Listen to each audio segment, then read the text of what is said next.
नमस्कार, आप देख रहे हैं एएमवी नेटवर्क। मैं हूँ आपके साथ मुदिता। आज हम बात करेंगे उस उम्दा फिल्म की जो अभी बड़े पर्दे पर आने वाली है, लेकिन उस पर काम चल रहा है। ये फिल्म का टाइटल ही आपको सोचने पे मजबूर कर देगा कि इस फिल्म का मतलब क्या है। बात कर रहे हैं फिल्म तिरिच की। पहले तो सर हमारे साथ हैं डायरेक्टर साहब, जिनका नाम है संजीव के झा, जो शायद आप बिहार से हैं सर। जी। जी, बिहार से कहाँ से? बिहार में मेरा ज़िला मोतिहारी पड़ता है।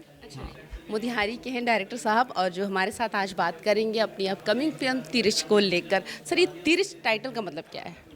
देखिए, कहानी में तिरीच एक मेटाफर के रूप में आया है, बट तिरीच का मतलब अगर आप देखें तो तिरीच एक तरीके का जानवर है। कुछ लोग इसको बिस्खापड़ बोलते हैं, कुछ लोग इसको गो बोलते हैं। हमारे गांव में तो गो बोलते थे। तो थोड़ा सा एक मॉनिटर लिजार्ड अंग्रेज़ी में बोलते हैं। तो छिपकली के शेप का होता है, बट बड़ा होता है। इसके बारे में बहुत सारी भ्रांतियां हैं कहानी के अंदर कि अगर काट ले तो आपका गला सूखने लगेगा, आप आपके अंदर बहुत सारे शरीर में फोड़े हो सकते हैं, आप you can die, like nobody can save.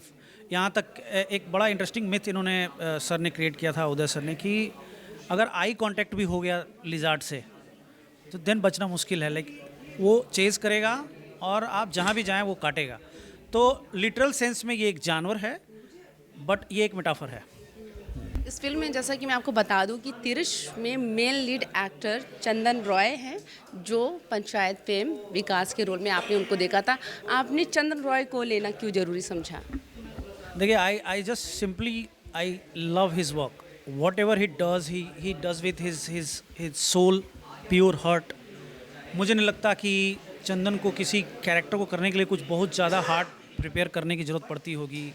वो इतना सहज और इतना सिंपल है। ऑलमोस्ट ही like in the very early age वो कैमरा भूल चुका है, वो कि there is a camera in front of him.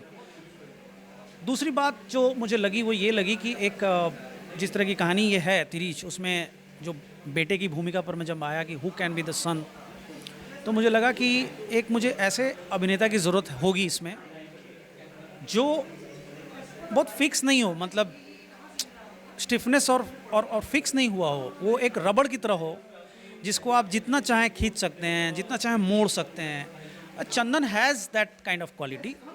इसके अलावा जनता का इतना प्यार मिला है उसको, like because of his hard work, because of his love for cinema, love for story telling.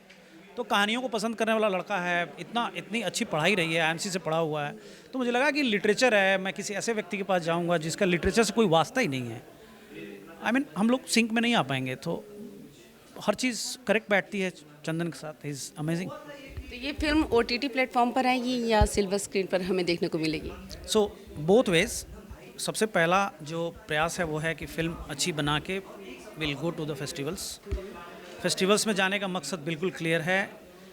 एक कहानी को अपने गांव में ही बनाया, अपने गांव में ही दिखाया। ये जो पैटर्न है हमारे यहाँ, make it India, show it India.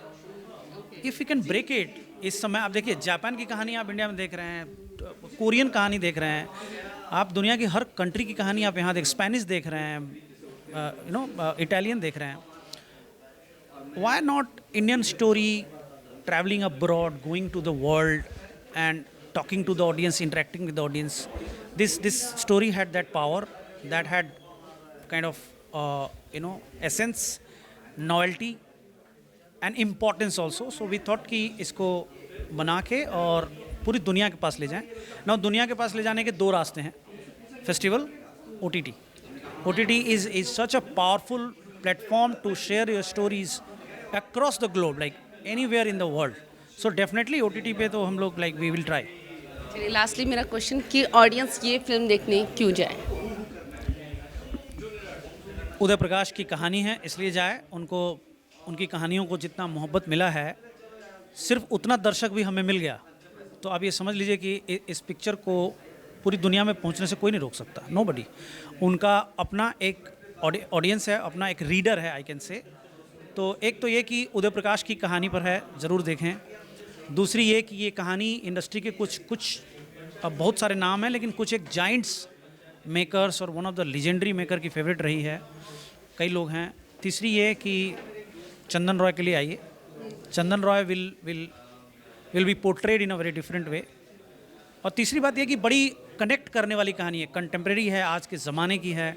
I think everyone will relate to the story, so come and be the part of it. बहुत बहुत शुक्रिया। तो ये थे हमारे साथ डायरेक्टर संजीव के झा, जो अपनी अपकमिंग फिल्म तीरज के बारे में बता रहे थे। तो आप भी देखिए तीरज कैसी लगती है और आपको, और आप जरूर हमें बताइए। तो कैमरामैन मान के साथ मैं मुदिता, दिल्ली।